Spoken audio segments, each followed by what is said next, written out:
Halo, Assalamualaikum warahmatullahi wabarakatuh. Selamat datang di perkuliahan sumber dan media pembelajaran.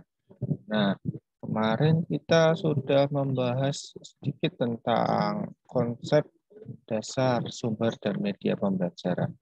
Nah, sekarang kita ada materi ya atau mungkin pembahasan yang mungkin meneruskan dari yang kemarin ya.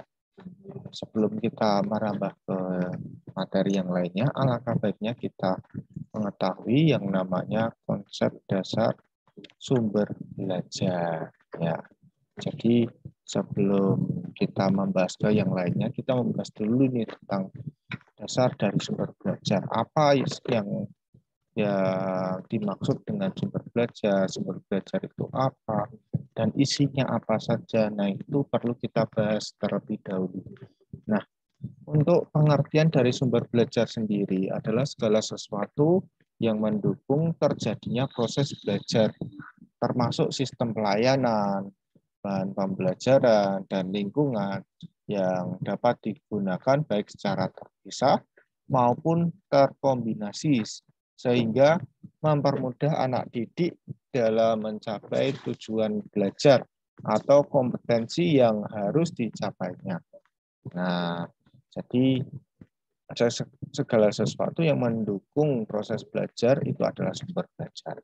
Nah, segala sesuatu yang secara fungsional dapat dimanfaatkan dan digunakan untuk menunjang, memelihara, dan memperkaya proses pembelajaran. Dapat berupa benda, ya benda nyata, model pembelajaran, media cetak, media audiovisual, keadaan sekitar, proses, prosedur, dan sebagainya. Ada banyak sekali hal ya yang bisa dijadikan sumber belajar. Nah, fungsi dari sumber belajar itu sendiri adalah fungsi utamanya untuk memperbaiki, memelihara, dan meningkatkan kualitas pembelajaran yang sedang dilaksanakan. Contoh, ya fungsi utama dari sumber belajar itu adalah memperbaiki apa dari yang tidak tahu menjadi tahu, memelihara itu seperti apa? Contoh, kita sedang sudah pernah mempelajari tentang suatu hal tanpa kita pelajari kembali atau sumber belajar itu tidak dimanfaatkan dengan baik, akhirnya ilmu itu tidak terpelihara ya, dan meningkatkan kualitas pembelajaran yang sedang dilaksanakan.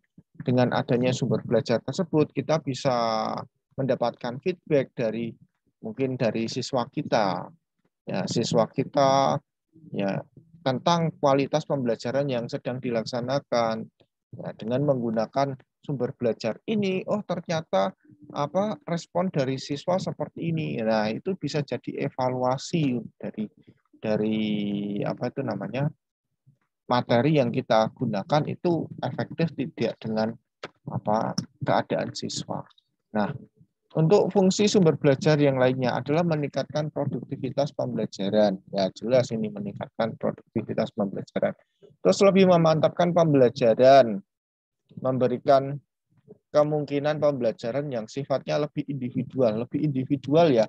Jadi setiap siswa nanti berbeda ya responnya. Oke. Terus memberikan dasar yang lebih ilmiah terhadap pembelajaran. Jadi dasar terhadap pembelajaran itu lebih ilmiah karena ada sumbernya, sumber yang jelas ya, tidak asal ngomong saja, asal jeplak saja, tapi ada dasarnya ya. Terus kemungkinan belajar secara seketika ya, memungkinkan belajar secara seketika, terus memungkinkan penyajian pembelajaran yang lebih luas ya, karena tidak hanya sumbernya dari kita saja, tapi dari banyak hal ya bisa kita lakukan pembelajaran menggunakan sumber-sumber yang ada. Nah, fungsi sumber belajar ya, ini lanjutannya. Terus menembus batas jam pelajaran formal. Nah, dengan kita mempergunakan sumber belajar itu bukan dari kita saja. Kita bisa menembus batas jam pelajaran formal. jam pelajaran formal kalau di SD biasanya jam 7 sampai jam 10 atau sampai jam 12 mentok-mentok lah ya. Nah, kalau tanpa sumber belajar, ya contoh tanpa menggunakan buku, mungkin tanpa menggunakan internet dan lain-lain. Nah, paling kegiatan belajar mengajar itu hanya dilakukan ketika di sekolah saja. Nah, dengan sumber belajar yang baik ya, dan diberikan ke siswa, siswa itu bisa melakukan proses pembelajaran tidak hanya di sekolah saja, tapi di rumah juga bisa dibaca. Mungkin katakanlah di rumah masih bisa dilakukan, dia sedang jalan-jalan sambil baca juga bisa. Nah, itu adalah menembus jam pelajaran formal. Terus mendorong dinamika kegiatan belajar mandiri siswa. Jadi siswa mandiri untuk belajarnya ya. Terus memelihara iklim akademis dalam proses pembelajaran. Ya, jadi memelihara iklim akademis. Jadi seperti kita proses pembelajarannya itu iklimnya ada sumbernya, ada dasarnya ya. Jadi masih ada iklim akademisnya. Terus mengatasi keterbatasan guru. Ya, kalau sumber belajar hanya dari guru, ya ilmunya sebatas yang diketahui oleh gurunya saja. Ya. Akan tetapi kalau kita menggunakan sumber belajar, saya menggunakan literatur dari buku ini. Nah, ketika dibaca satu orang dengan orang lain, pasti pemikirannya akan berbeda. Ya, daya tangkapnya pun berbeda. Dan ketika belajar lagi mencari sumber lagi yang ada di internet dan lain-lain, nah akan timbul perbedaan pemikiran. Nah, karena perbedaan pemikiran ini nanti keterbatasan guru yang mungkin terbatas dengan materi itu saja, dia akan teratasi dengan cara dari sumber lain seperti ini.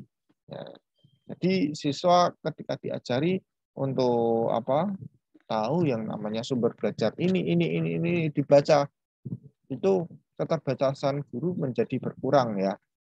Terus memperluas pemahaman dan wawasan siswa.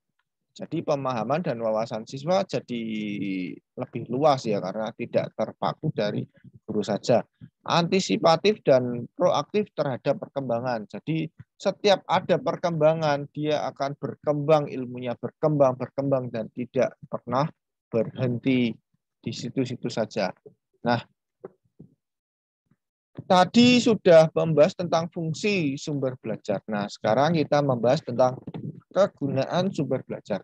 Nah, kegunaan dari sumber belajar yaitu dapat meningkatkan intensitas minat dan perhatian para siswa terhadap materi pelajaran yang disajikan. Ya, jadi intensitas dari minat dan perhatian siswa itu lebih meningkat ya. Jadi lebih meningkat dan materi pelajaran yang disajikan itu lebih terlihat menarik ya. Dapat memelihara suasana belajar yang solid, kreatif, dinamis, dan menyenangkan. Ya. Dapat membuka peluang bagi para siswa untuk lebih leluasa untuk memperdalam, ya, menganalisa dan mencari makna dari materi pelajaran yang mereka pelajari. Nah, jadi siswa bebas untuk mencari makna dari pelajaran yang mereka pelajari ya. Ya. Dapat mendorong para siswa untuk melakukan terobosan akademis melalui pendekatan berpikir inovatif ya. Jadi ketika menggunakan sumber belajar ya jadi akhirnya siswa melakukan terobosan akademis ini ya. Jadi karena mereka mencari sendiri pendekatan berpikir inovatifnya ada ya karena mereka dibiasakan untuk mencari sendiri ya pasti akhirnya pikirannya out of the box ini nanti. Terus kegunaan sumber belajar juga bisa menghindarkan para siswa dari dampak yang kurang baik dari adanya keterbatasan kemampuan, waktu, dan ruang. serta kesempatan belajar yang produktif. Ya. Jadi menyelamatkan ini ya, menyelamatkan siswa kita ya dari dampak yang tidak baik dari mungkin keterbatasan dari gurunya. Karena kemampuan guru itu masih juga terbatas, Mas Mbak ya. Jadi karena keterbatasan tersebut ya bisa diatasi dengan yang namanya sumber belajar ya. Dapat menggantikan posisi dan kehadiran guru manakala berhalangan. Nah, simpel saja ketika kita menggunakan sumber belajar yang jelas. Oh, sumber belajarnya dari buku media pembelajaran. Oh, dari buku media pembelajaran digital dan lain-lain. Nah, itu sudah ada sumbernya ya. Atau mungkin coba cari di internet yang namanya media pembelajaran. Nah, itu sudah ada sumbernya. Ketika sudah tahu materinya, ya nanti posisi dan kehadiran guru itu dapat tergantikan oleh sumber belajar tersebut, ya. Jadi usahakan ya yang namanya ketika nanti kita mau ngajar nanti ya, ngajar di SD itu kita menggunakan sumber belajar yang jelas ya. Ketika kita menggunakan sumber belajar yang jelas ya, ketika nanti kita tidak bisa hadir, mungkin kita berhalangan, nah nanti bisa kita serahkan ke guru lain. Oh, untuk hari ini materinya tentang ini, buka buku ini dari ini sampai ini, nanti dibaca, mungkin nanti cari materi lanjutan dari internet atau apa, ya, itu bisa ya. Kalau sumber belajarnya jelas. Kalau tidak jelas ya sulit nanti. Ya, kalian harus datang terus, nah, akhirnya capek ya. Dapat terpelihara nuansa akademis dan proses pembelajaran yang berkualitas di sekolah. Nah, tadi sudah dibahas. Nah, ini persamaan sumber belajar, sumber daya pembelajaran dengan media pembelajaran.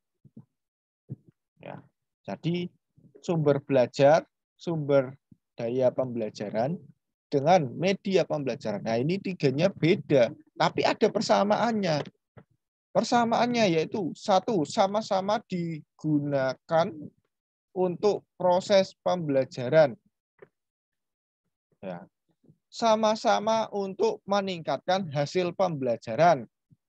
Dan juga sama-sama merupakan sarana dan fasilitas yang dapat dimanfaatkan untuk pembelajaran. Ya, jadi tiganya itu sama-sama untuk itu ya. Untuk ketiga ini ya, untuk proses pembelajaran, meningkatkan hasil, dan juga sarana ya, sarana dan fasilitas untuk pembelajaran. Nah, kalau perbedaannya ya, sumber belajar adalah segala sesuatu yang berhubungan dengan proses pembelajaran guna memperlancar proses belajar yang menciptakan kondisi belajar agar optimal untuk meningkatkan efektivitas, efisiensi, dan proses pembelajaran. Nah, ini coba ditelaah ini.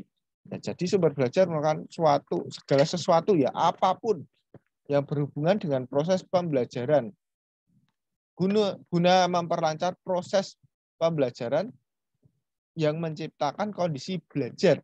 Ya. Jadi segala sesuatu yang menciptakan suatu kondisi untuk yang digunakan untuk pembelajaran. Ya, untuk efektivitas dan efisiensi proses pembelajaran.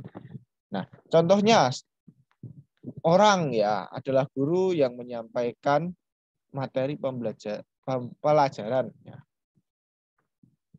Segala sesuatu yang dapat dijadikan sumber belajar. Nah, ini contohnya adalah seseorang ya, orang itu menyampaikan suatu materi, ya itu orang itu membawa yang namanya sumber belajar. Nah, orang itu sumber belajar maksudnya.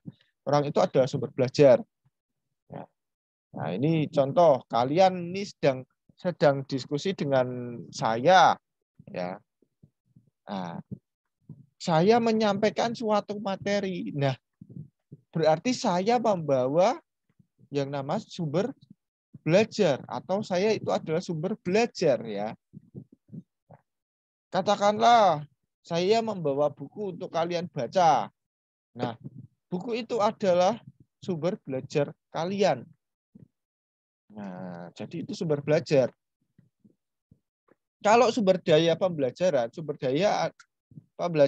merupakan berbagai usahanya ya, yang dilakukan untuk meningkatkan hasil proses pembelajaran.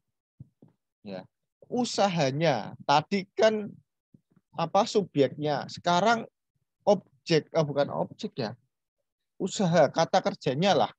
Ya.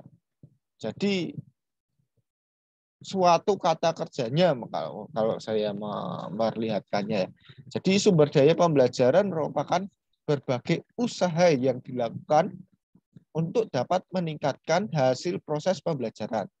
Contoh, mengoptimalkan kinerja guru. Nah, kinerjanya guru ini yang dioptimalkan ya. Kinerja guru dengan mengadakan pelatihan atau penataran kepada guru. Nah, itu adalah sumber daya pembelajaran. Jadi usahanya. Ya, kalau media pembelajaran itu adalah objeknya ya. Kalau tadi subjek ya, terus mungkin ini yang sumber daya itu predikatnya atau kata kerjanya. Media pembelajaran adalah objeknya ya, atau media pembelajaran merupakan berbagai jenis sumber daya dan komponen dalam lingkungan sekolah yang dapat dimanfaatkan dalam proses pembelajaran, khususnya untuk mendorong dan memelihara siswa untuk belajar lebih aktif dan produktif. Jadi adalah barangnya, media adalah barangnya, perantaranya. Kalau tadi sumber belajar adalah katakanlah subjeknya, ya. Nah, kalau sumber daya pembelajaran adalah predikatnya, kalau media pembelajaran adalah objeknya. Objeknya itu seperti katakanlah media pembelajaran yang digunakan, ya katakanlah ya seperti media buku, modul dan lain-lain ya, media pembelajaran yang diproduksi lembaga mungkin CD, Zoom, Google Meeting, ya, PPT dan lain-lain itu adalah media pembelajaran. Nah, gitu.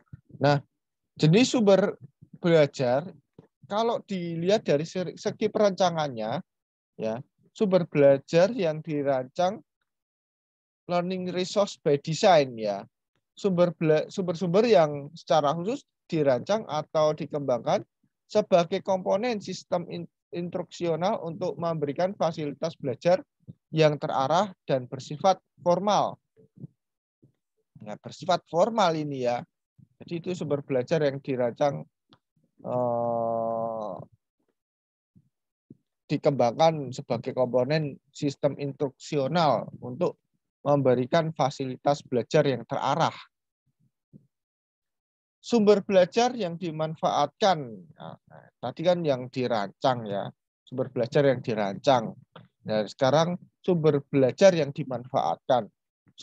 Yaitu sumber belajar yang tidak didesain khusus untuk keperluan pembelajaran ya, dan keberadaannya dapat ditemukan, diterapkan, dimanfaatkan untuk keperluan pembelajaran.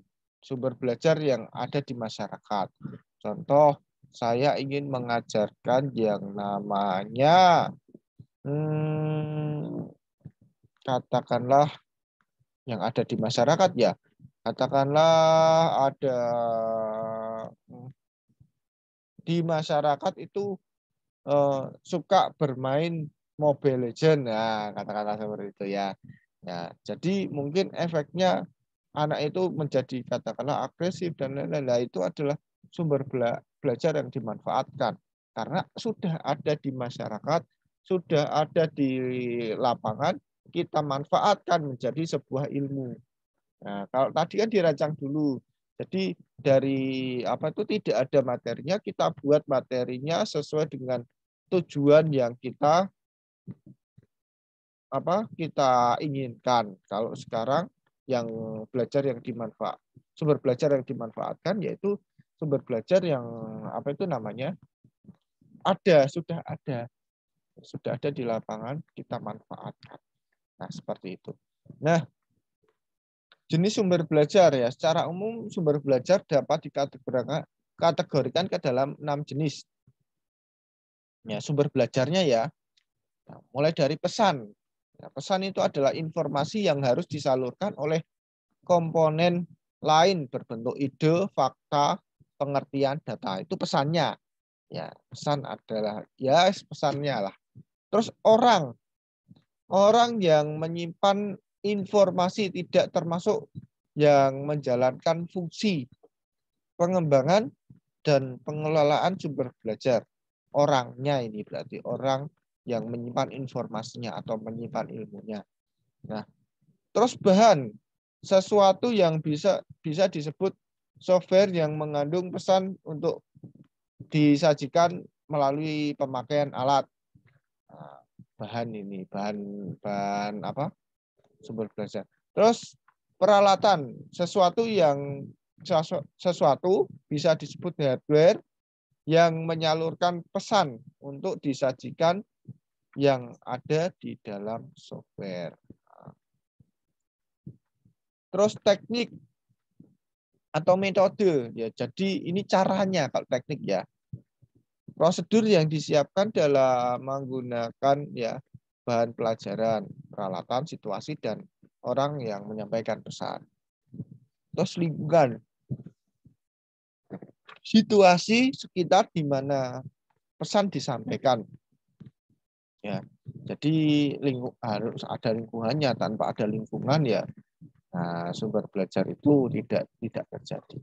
Nah, contoh jenis sumber belajar ya. Katakanlah pesan ya. Nah, ini kalau yang dirancang itu seperti katakanlah bahan-bahan pelajaran ya. Kalau pesan mungkin ada yang dimanfaatkan itu cerita rakyat. Ini ada beberapa hal ini mungkin nanti bisa dicontohkan ya. Bisa dibaca sendiri dan nanti silahkan bisa dicontohkan. Ya. Contoh lagi ya ini satu aja lah. Ya. Teknik atau metode ya, yang dimanfaatkan. Jadi metode yang dimanfaatkan sudah ada di lapangan, tinggal kita manfaatkan. Contohnya permainan. Ya, katakanlah di lapangan ada permainan monopoli. Nah, itu bisa kita jadikan sumber belajar. Oh, di dalam monopoli ada nilai ini. Ya, kita tinggal mainkan sesuai permainannya. Sudah ada di masyarakat. Tinggal kita gunakan. Nah, seperti itu. Nah, kriteria memilih sumber belajar. Ya. Kriteria umum merupakan ukuran dasar dalam memilih sumber belajar. Di antaranya, satu, kalau kita memilih sumber belajar itu yang penting ekonomis. Ya, dalam pengertian murah, tidak terpatok pada harganya yang selalu rendah, tapi juga pemanfaatannya bisa digunakan dalam jangka yang panjang. Contoh, kita membuat suatu sumber belajar menggunakan katakanlah program ya. Nah, program itu mungkin biayanya tinggi. Ya, lebih tinggi daripada kita mencetak buku. Ya. Tapi ketika buku kita simpan ya jangka waktunya tidak begitu lama. Lebih lama menggunakan program tersebut. Nah, jadi kalau lebih lama program tersebut ya lebih ekonomis yang programnya dong. Ya karena kita kalau mencari sumber belajar ya hubungannya tidak hanya terpatok pada harganya nominalnya saja, tapi daya tahannya. Ya. Terus praktis dan sederhana. Ya. Tidak memerlukan pelayanan sampingan yang sulit dan langka. Yang penting kita bisa gunakan ya. Terus mudah diperoleh, dekat, tersedia di mana-mana, dan tidak perlu diadakan dan dibeli. Ya, gampang ya, lebih mudah untuk didapatkan. Terus fleksibel. Fleksibel dapat dimanfaatkan untuk berbagai tujuan instruksional dan tidak dipengaruhi oleh faktor luar. Jadi fleksibel. Terus komponen-komponennya sesuai dengan tujuan.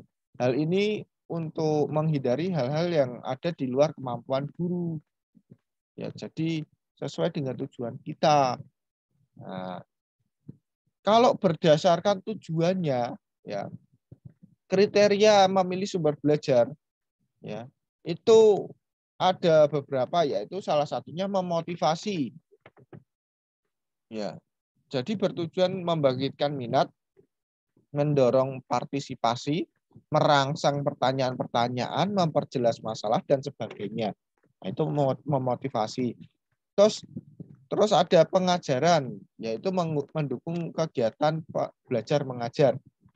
Nah, terus penelitian merupakan bentuk yang dapat diobservasi, dianalisis, dicatat secara teliti dan sebagainya. Terus dapat memecahkan masalah, ya. Karena yang namanya pelajaran atau sumber belajar itu pasti berawal dari problem yang ada di lapangan dan dipecahkan di sumber belajar tersebut dan dicari ya solusinya seperti apa, ya. Itu terus presentasi ditekankan sumber sebagai alat, metode atau strategi penyampaian pesan. Gitu. Strategi merancang sumber belajar. Nah, ini strategi untuk merancang sumber belajar ya.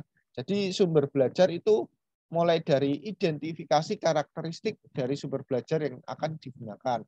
Jadi ketika sebelum kita menggunakan sumber belajar itu nanti kita identifikasi dulu karakteristik dari sumber belajar yang akan digunakan itu seperti apa, ya. Terus sumber belajar yang digunakan disesuaikan dengan tujuan pembelajaran. Nah, tujuan pembelajarannya itu nanti seperti apa? Oh, katakanlah KI, KD-nya disesuaikan dulu. Ya. Jangan sampai kita menggunakan sumber belajar yang kita ambil ternyata tidak sesuai dengan tujuannya. Nah, itu nanti tidak sinkron nanti akhirnya ya. Nah, terus sumber belajar yang digunakan disesuaikan dengan kemampuan guru, sesuai dengan kemampuan guru. Kenapa kok seperti itu? Ya kita jangan menggunakan katakanlah sumber belajar yang kita sendiri belum bisa. Ya, jadi kita gunakan sumber belajar yang kita juga bisa menjelaskan, kita menguasai. Jadi nanti ketika siswa ada pertanyaan, nah itu nanti kita bisa jawab dengan nyaman ya, enak ya.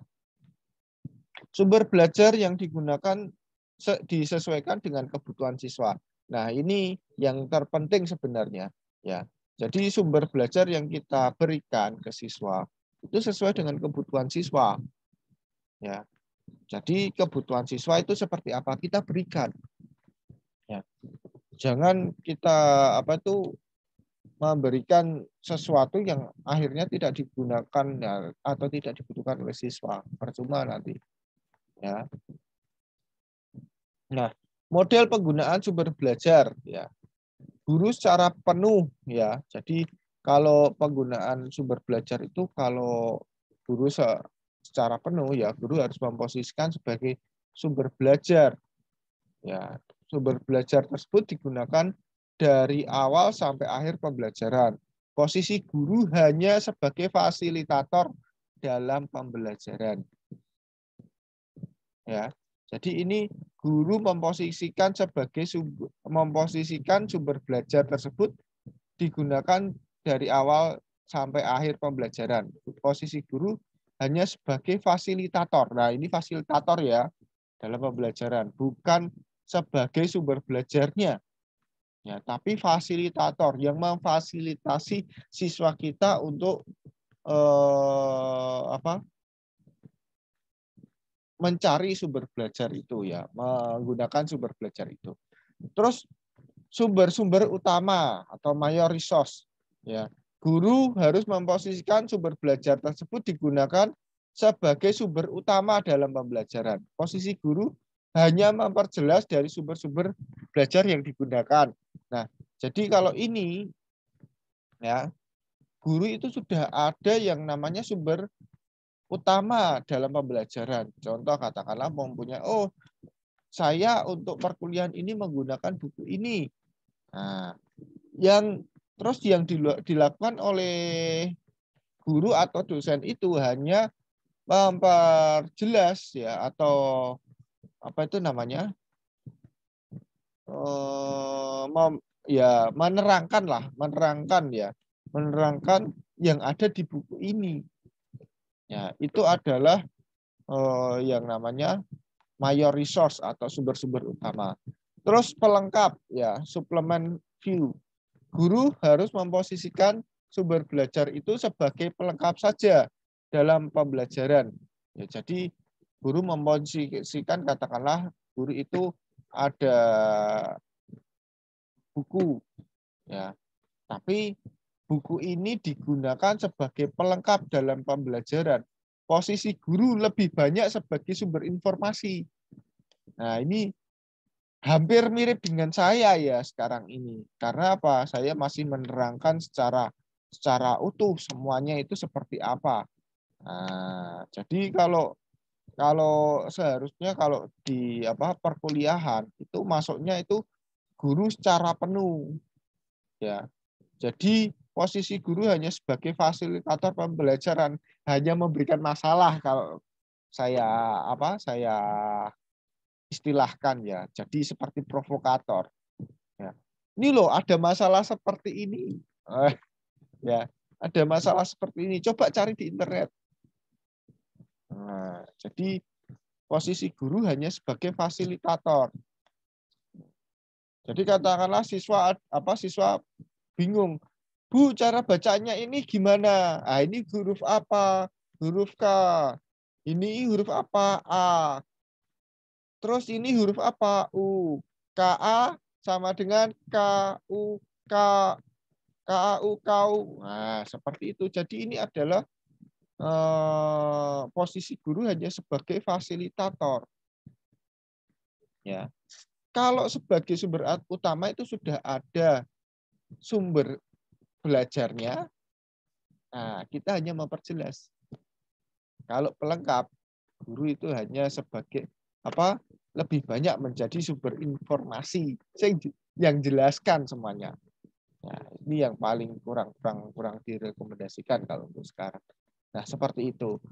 Nah, saya rasa itu saja yang bisa saya sampaikan. Ya, silahkan kalian buat vlog ya nanti tentang reaksi kalian tentang mungkin apa yang saya sampaikan hari ini.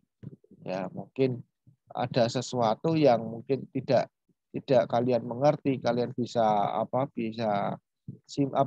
tanyakan di reaksi kalian. Wah, ini seperti apa ini? Nah, seperti itu ya. Jadi katakanlah ada pertanyaan-pertanyaan, sampaikan di vlog kalian.